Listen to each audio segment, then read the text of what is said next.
IPL auction खत्म हो गया है और हर टीम ने अपने पसंदीदा प्लेयर सिलेक्ट कर लिए हैं, बट जब भी मैं ऑक्शन देखता हूँ तो मैं सोचता हूँ, और आप लोग भी शायद सोचते होंगे, क्या हम इनसे बेहतर टीम बना सकते थे? तो चलिए आज एक एक्सरसाइज करते हैं। मैं अपनी टीम बनाता हूँ, जो प्लेयर्स जिस प्राइस पे गए हैं उसी में मैं अपने हिसाब से सोचता हूँ कि क्या 12 प्लेयर्स में ऐसे प्लेइंग 11 प्लस एक इम्पैक्ट प्लेयर ऐसा सिलेक्ट कर सकता हूँ जो कोई भी टीम है उससे बेहतर है। और आप बताइएगा, क्या आपको लगता है मेरी प्लेइंग 11 दूसरी जो भी आईपीएल की टीमें हैं उन सबसे बेहतर बन के निकलती है कि नहीं? और क्या मैं टीम बनाता तो वो आईपीएल जीत पाती कि नहीं? तो सबसे पहले हम चालू करते हैं ओपनर से। देखिए, मेरे लिए it's a no brainer. Opening Abhishek Sharma को ही करनी पड़ेगी, because he is just fantastic. जो उनका स्ट्राइक रेट है, जो अटैकिंग एबिलिटी है, पहली बॉल से रन बनाते हैं, and he is an Indian player. Overseas हम 4 ही ले सकते हैं जैसे आईपीएल में होता है, तो यहाँ पे हमने ओपनर, मेरे ख्याल से अभिषेक शर्मा से बेटर इंडियन ओपनर कोई नहीं है। 14 करोड़ में रिटेन हुए थे, तो यहाँ प्राइस 14 ही है, क्योंकि इसका मतलब ये है कि भाई अगर मैं भी खरीदता तो 14 करोड़ में मिल जाता है ना, क्योंकि 14 ही करोड़ उनका प्राइस है।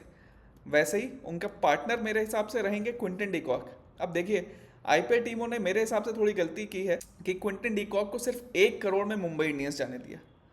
ही इज़ अ सर्टिफाइड लेजेंड, बहुत अच्छे फॉर्म में भी चल रहे हैं। क्यों उन्होंने ऐसा किया? जब आपको पता था मुंबई के पास सिर्फ 2.75 करोड़ हैं, आप कैसे क्विंटन डिकॉक जैसे प्लेयर को सिर्फ 1 करोड़ में जाने दे सकते हैं? दैट इज़ बियॉन्ड मी, मतलब मेरे समझ में नहीं आता। मेरी टीम में ये विकेट कीपिंग करेंगे तो एक एडिशनल स्किल भी ला रहे हैं। तो ओपनिंग पार्टनरशिप मेरी रहेगी अभिषेक शर्मा और क्विंटन डिकॉक। 15 करोड़ खर्च हो गए। तो 3 नंबर में मेरी टीम में रहेंगे सबसे पावरफुल बैट्समैन आईपीएल में इस समय मेरे हिसाब से। इनसे बेहतरीन, इनसे ज़्यादा इम्पैक्ट क्रिएट करने वाला कोई बैट्समैन नहीं है, और वो है निकोलस पूरन। एट विल छक्के मारते हैं, स्पिनर को मार सकते हैं, फास्ट बॉलर को मार सकते हैं। On an average strike rate 190-200 रहता ही है। तो उन्हें कोई कैसे रोकेगा, आई डोंट नो। और अब आप ये फ्रंट थ्री देखिए, Abhishek Sharma, Quinton de Kock, Nicholas Pooran. इसे हराना कितना मुश्किल होगा। क्यों आईपीएल की टीमें अपनी जो भी स्ट्रैटेजी लगाती हैं ऐसा नहीं सोचती हैं कि भाई स्टार्टिंग में पावर होनी चाहिए? I have no clue. चलिए अब आगे बढ़ते हैं। जो मेरी टीम है उसमें 4 नंबर पे रहेंगे रजत पाटीदार। पाटीदार जो बैंगलोर के कैप्टन थे, 11 करोड़ में रिटेन हुए थे, मतलब उनका प्राइस 11 करोड़ ही है। आई थिंक अगेन जिस फेज में आते हैं, जो 4 नंबर मैंने लिखा है उसमें मेनली स्पिनर्स बॉलिंग करते हैं, और स्पिनर्स को he eats in breakfast, lunch and dinner. कैसे कोई रजत पाटीदार को रोकेगा? I have no clue. और बैटिंग लाइनअप देखिए, आप देखते जाइए बस। Sharma, de Kock, Pooran, Patidar. इस टॉप 4 के आगे आईपीएल की कौन सी टीम है जो कह सकती है कि इससे बेटर उनका टॉप 4 है?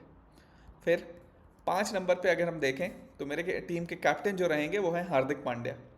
बॉलिंग में आपको 2-3 ओवर दे देंगे, बैटिंग में इम्पैक्ट लाते हैं, अगर विकेट जल्दी गिर गया तो होल्ड करके खेल सकते हैं, टेक्निक अच्छी है, आईपीएल में एक्सपीरियंस बहुत ज़्यादा है, मल्टीपल टाइम्स विनर हैं, गुजरात को भी अपनी कैप्टनसी में जितवा चुके हैं।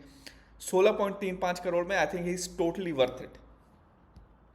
फिर 6 नंबर पे मेरी टीम में रहेंगे टिम डेविड, जो सिर्फ 3 करोड़ में गए थे।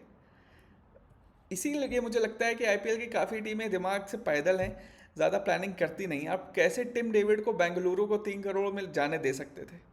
बट अब जाने दिया तो दिया। बेंगलुरु को भी फ़ायदा हुआ, और मुझे भी जब ये टीम बना रहा हूँ तो फ़ायदा है, क्योंकि 3 करोड़ उनका प्राइस था तो 3 करोड़ में यहाँ भी है वो। 7 नंबर पे आशुतोष शर्मा, 3.80 करोड़। अगेन आशुतोष शर्मा ने पिछले मेगा ऑक्शन से पहले इतना अच्छा परफॉर्म करते हुए आए थे वो पंजाब के लिए, बट और टीमें इससे ज़्यादा क्यों नहीं बिड की उनके लिए? I have no clue. 3.8 is a major amount, और मेरे टीम में भी इसीलिए वो हैं यहाँ पे 7 नंबर में, क्योंकि 3.8 करोड़ में इनसे बेटर डील आपको नहीं मिल सकती। और अब आप ये टॉप 7 देखिए, Abhishek Sharma, Quinton de Kock, Nicholas Pooran, Patidar, Hardik Pandya, Tim David, Ashutosh Sharma. 7 top notch players. ये टीम आराम से 200-210 रन हर बार बना लेगी। फिर 8 नंबर पे अगर हम देखें, Krunal Pandya, one of the most intelligent players. मतलब जो उनका आईक्यू है, क्रिकेटिंग ब्रेन है, बॉलिंग में कभी भी बहुत ज़्यादा रन नहीं देते हैं, बैटिंग में हमेशा कंट्रीब्यूट करते हैं। ऑलरेडी 7 नंबर तक हमारे पास बैटिंग थी। अगर कभी कुछ ऐसा हो जाता है कि भाई जल्दी विकेट लूज़ किया, तो कृणाल पांड्या 4 नंबर पर भी जा सकते हैं, just to stabilise the innings. इतनी अच्छी टेक्निक है उनके पास। And at number 8 he is a valuable asset, क्योंकि बैटिंग में भी कंट्रीब्यूट कर सकते हैं, बॉलिंग में भी कंट्रीब्यूट कर सकते हैं। ही is just a cricketing genius. मेरे ख्याल से तो काफ़ी आईपीएल टीम्स को जब कैप्टनसी की ज़रूरत पड़ती है तो आई डोंट नो वाई वो कृणाल पांड्या को पिच नहीं करते हैं कि भाई आप हमारी टीम में आइए, हम आपको कैप्टन बना देंगे, क्योंकि उसके पास क्रिकेटिंग ब्रेन बहुत ज़्यादा है। आई थिंक उसका पूरा यूटिलाइजेशन नहीं हुआ है। मेरी टीम में 8 नंबर पे कृणाल पांड्या रहेंगे जो 5.75 में गए थे।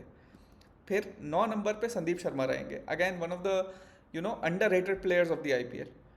राजस्थान के लिए हमेशा बहुत अच्छी बॉलिंग की है, कभी भी बहुत ज़्यादा रन नहीं देते हैं, डेथ में बॉलिंग करा लीजिए, ओपनिंग करवा लीजिए, he has a immense control on his bowling, और ये 4 करोड़ में मेरे ख्याल से इट्स अ स्टील। यहाँ पे मेरी टीम में 9 नंबर पे रहेंगे संदीप शर्मा। 10 नंबर पे रहेंगे the GOAT Jasprit Bumrah. I think India की आईपीएल की अगर आप टीम सेलेक्ट कर रहे हैं तो बुमराह के बिना हो नहीं सकती है। 18 करोड़ में मुंबई ने रिटेन किया था, तो वो प्राइस मैंने यहाँ पे लिखा है। 18 करोड़ में बुमराह को हम लेंगे। उनके बारे में कहने कुछ है नहीं, मैच में अगर 4 ओवर में 30 रन भी डिफेंड करने हो तो I back Bumrah to do it. वो इतने बेहतरीन बॉलर हैं, शुरुआत में विकेट लेते हैं, एंड में रन नहीं देते हैं। ही is just a valuable asset. उनको साथ देने के लिए जॉश हेजलवुड। अब जॉश हेजलवुड जब से बैंगलोर गए हैं, इनफैक्ट उससे पहले से भी, आई वॉज वेरी सरप्राइज जब से सिर्फ 7.75 करोड़ में वो बिके, क्योंकि जॉश हेजलवुड जिस कैलिबर के प्लेयर हैं, आई थिंक उनके लिए 15-16 करोड़ तक भी टीम चली जाती तो कोई बड़ी बात ना होती। ही हैज़ इमेंस कंट्रोल, शुरुआत में ही विकेट निकाल के देते हैं, तो एक मोमेंटम अपनी टीम के लिए सेट कर लेते हैं। आई थिंक बुमराह और हेजलवुड का combination would be really really deadly. फिर इम्पैक्ट सब मेरी टीम में जो होंगे वो हैं सुयश शर्मा। अब सुयश बैंगलोर के लिए खेलते हैं लेग स्पिनर और 2.6 करोड़ में, तो हमें क्योंकि एक लिमिट में टीम बनानी थी तो आपको ऐसे प्लेयर भी चाहिए जो वैल्यू फॉर मनी हो। I think Suyash Sharma has shown that he is really valuable for money.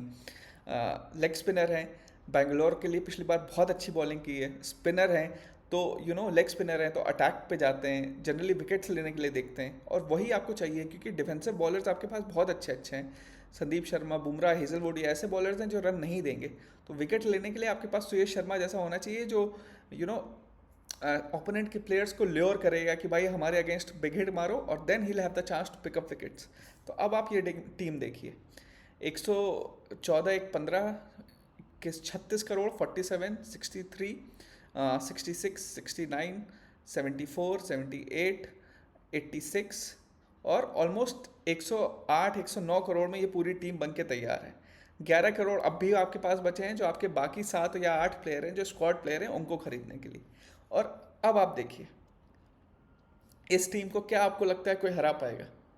मेरे ख्याल से Abhishek Sharma, Quinton de Kock, Nicholas Pooran, Rajat Patidar, Pandya, Tim David, Ashutosh Sharma, Krunal Pandya, Sandeep Sharma, Jasprit Bumrah, Josh Hazlewood, Suyash Sharma, क्या आरसीबी, क्या मुंबई इंडियंस, क्या चेन्नई, इनमें से कोई आपको लगता है कि जो इस टीम को हरा सकता है? मेरे ख्याल से मैं जो एक यूट्यूबर हूँ, जब मैं ऑन पेपर इनसे अच्छी टीम बना सकता हूँ, तो पता नहीं जब इनके पास इतने बड़े बड़े स्ट्रेटेजिस्ट होते हैं, इतना ये लोग एनालिसिस करके लाते हैं, बड़े बड़े एनालिस्ट होते हैं, तो कैसे कुछ टीमें इतनी बुरी तरह फ्लाउंडर कर जाती हैं कि कोई ना कोई लूपहोल रह जाता है, या तो बॉलिंग में, या तो बैटिंग में, या तो फिनिशर्स अच्छे नहीं हैं, या तो ओपनर्स अच्छे नहीं हैं। जबकि आप ये टीम देखिए, उसी प्राइस में बनाइए जिस प्राइस पे ये प्लेयर्स बिके हैं, मतलब ऑक्शन में ही ये प्राइस डिसाइड हुए हैं, उसमें भी 12 करोड़ मेरे पास बचे हैं जिसमें मैं स्क्वाड प्लेयर्स भी खरीद सकता हूँ, और फर्स्ट 11, फर्स्ट 12 मेरी कितनी स्ट्रांग बन के आई है। तो क्यों ऐसा होता है कि इतने बड़े लोगों को लेने के भी कोई फ़ायदा नहीं होता है? क्या लोग सिर्फ अपना जो एनालिस्ट हैं, जो स्ट्रैटेजिस्ट हैं, वो अपनी सैलरी लेने के लिए ज़बरदस्ती के अर्जी फर्जी नाम बता देते हैं कि भैया आप इस पे दाव लगाइए 12 करोड़, 10 करोड़, जो प्लेयर्स इतने अच्छे नहीं हैं? भैया ट्राइड एंड टेस्टेड प्लेयर्स पे जाइए, आपको बहुत महंगे नहीं पड़ेंगे, and you will be able to win more than you lose. क्या आपको लगता है ये टीम आईपीएल जीत सकती है? क्योंकि मेरा तो मानना है कि भाई इस टीम को आईपीएल के कोई प्रेजेंट टीम अभी ऐसे नहीं कह सकते आप जो इससे बेहतर। इसलिए मुझे लगता है कि भाई काफ़ी बार हम कहते हैं कि जो एक्स प्लेयर्स हैं, जो एक्सपर्ट्स हैं, वो ज़्यादा क्रिकेट के बारे में जानते हैं, लेकिन मेरे ख्याल से जो हम और आप हैं जो क्रिकेट को इतना ज़्यादा फॉलो करते हैं, कोई एक्सपर्ट भी इतना फॉलो नहीं करता है कि हर दिन क्रिकेट के बारे में पढ़ रहे हैं, हर दिन लोगों का फॉर्म ट्रैक कर रहे हैं, हर दिन ये पता कर रहे हैं कि वो कैसे बेहतर हो सकते हैं। तो we are actually the students of the game, और हम लोग जो टीम बना सकते हैं शायद वो भी नहीं बना सकते। क्या आपको लगता है ये टीम आईपीएल जीत सकती है? और आप भी बताइए, ऐसे ही प्राइस को डिस्ट्रीब्यूट करके जो ऑक्शन में गए हैं, कि आपके हिसाब से आप अगर ऑक्शन में प्लेयर्स खरीदते तो आपकी प्लेइंग 11 कौन होती जो इस टीम को चैलेंज कर पाती और आईपीएल जीत पाती? Please do like, comment and subscribe if you like this video. Thank you.